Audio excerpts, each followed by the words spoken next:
Welcome back to another martial arts video. I am going to be discussing the body dynamic of martial arts as far as I understand it.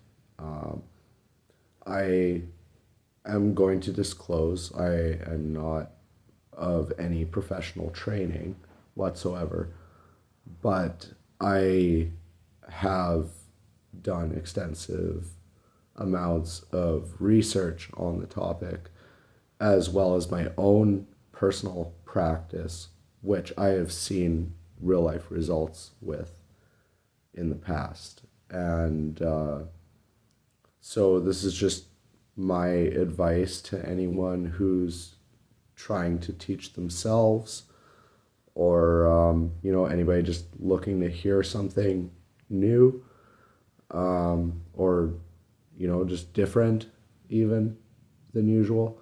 I'm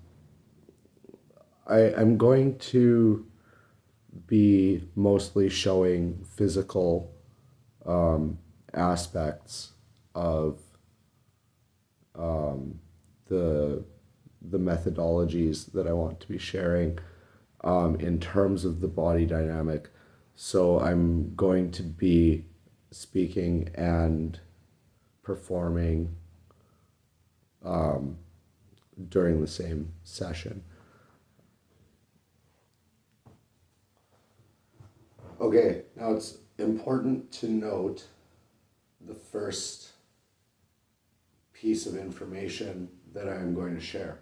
It has to do with blood flow through the body. The blood in our bodies actually comes out of our bones.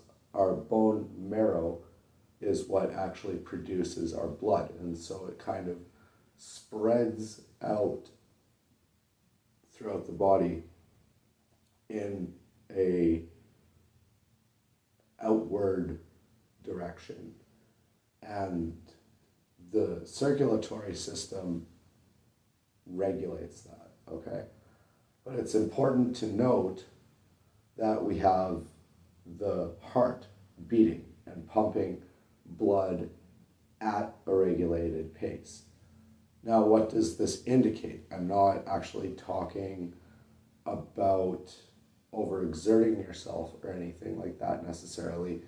I'm talking about blood pressure and what that means for right arm versus left arm. Okay?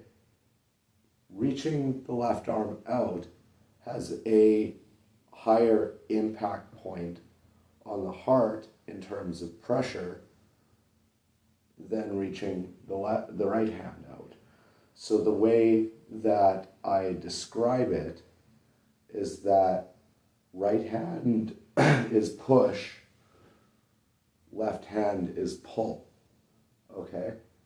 Now, what does that mean in terms of an offense versus defense if you're on the defensive side? Well, say somebody comes at you with their right hand, you're facing the other way, your left hand is at their right hand. So what do you do usually if somebody's left hand is coming at your right hand? You reach out and you deflect it, right? But in terms of the right hand versus the left hand, you want to uppercut and then swing around, and then you can either use your elbow or you can do a grapple, or going back to where you could start to use your elbow or grapple, you can grab their arm and do a twist. Or if you're just deflecting, then you can push their wrist away You can deflect and then push like this, right? But then they're going to be ready with their left arm probably if you're doing that. So you would need to swing yourself around like this and come back around the back of them, right? So the left hand motion is far different than the right hand motion. If somebody's coming at you with their left hand, right, you're on this side, so you go at it with your right hand, right? You still deflect it, but you're deflecting it in a similar direction as the uppercut with the right hand, correct? So what you want to do is then you deflect and follow up with the left hand, and you can then proceed to use your legs and then follow through with a jab, an open palm jab, or a full out kick. And so as you can see, there's a bi-directionality to actually fighting with proper asymmetry in the way the body works, because the body is a symmetric shape, but we have asymmetric insides, okay? So how about right leg versus left leg? Left leg would be better for a sweep, generally speaking, unless you're coming from the left with your right leg and you'd be using the back of your leg. But you can do it this way too with your left leg, but you would bring it up higher and use more of the back of your, closer to your knee.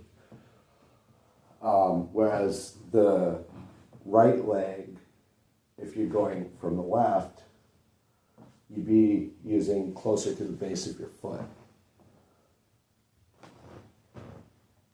And in terms of kicks, if you kick like this, then you need to brace yourself and kick, right? If you're doing the same thing with your left foot, it would take a bit of a step back to have the maximum amount of potential. Okay? You can't start like this as easily without having an opening to be deflected too easily. Okay? In terms of side kick, also, okay, so side kick is generally the same, but it takes an extra step to switch your stance. Okay, so what about if you have a left-handed stance? Okay, you still need an extra step to spin. If you have a right-handed stance, you can just pick up and kick. Okay, so there's just that one extra, right? So in a way,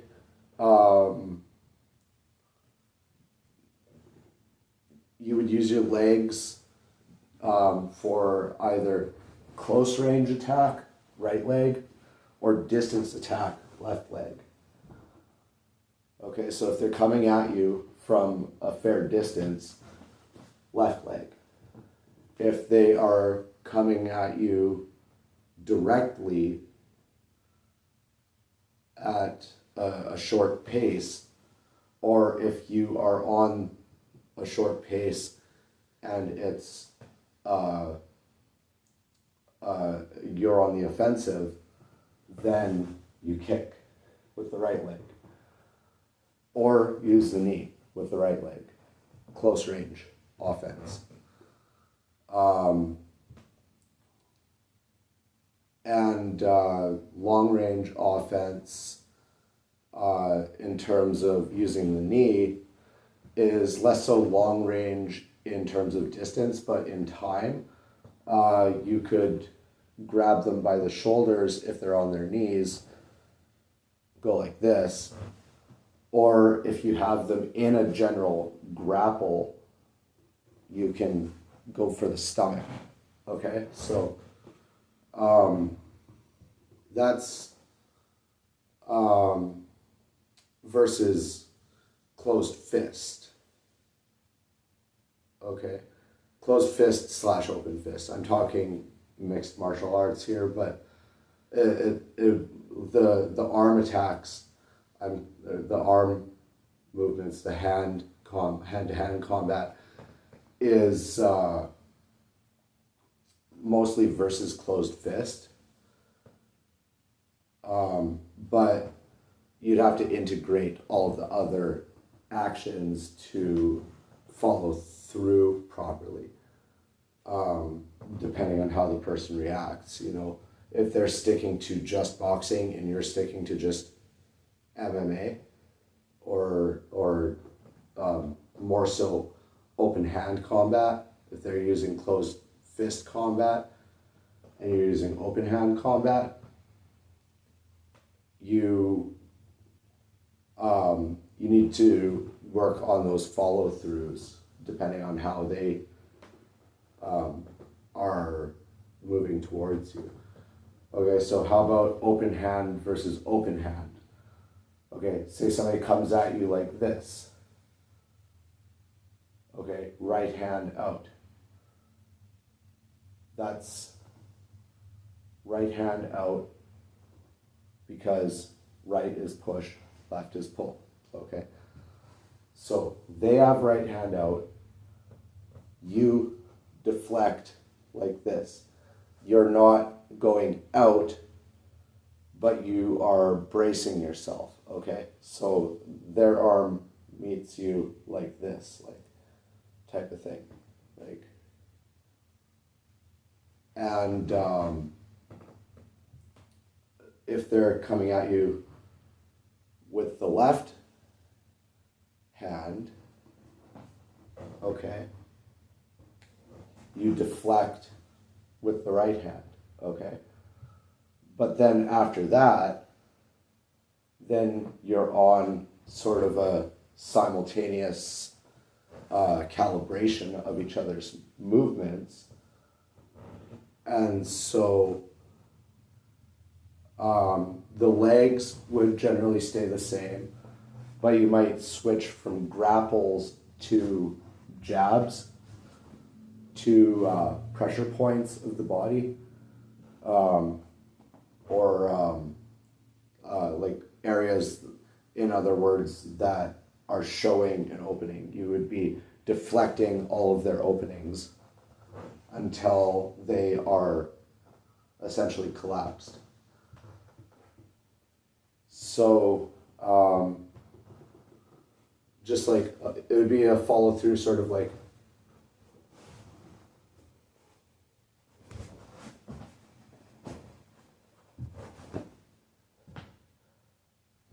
and it would just keep going in that type of progression. Okay, so right hand out, left hand up, but swinging yourself out like this and pulling your foot back to plant yourself so that you have the momentum to put your foot up or your hand up properly. I'm sorry.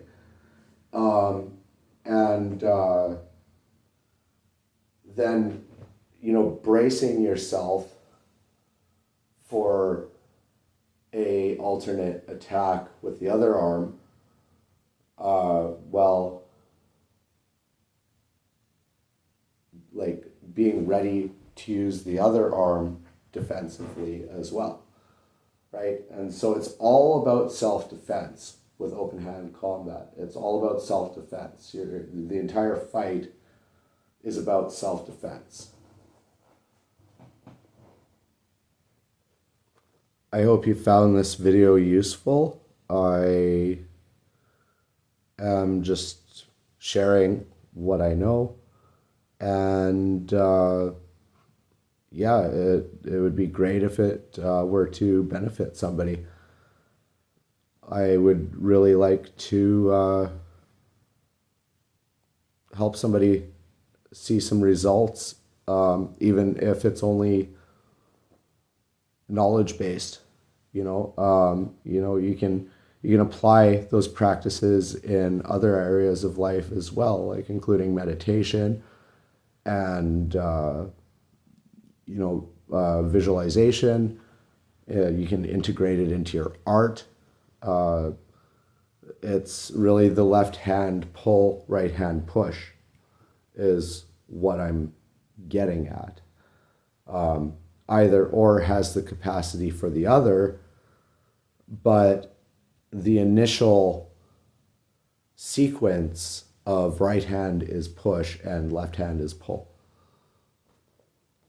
So I thought you might find that interesting, and thanks for listening.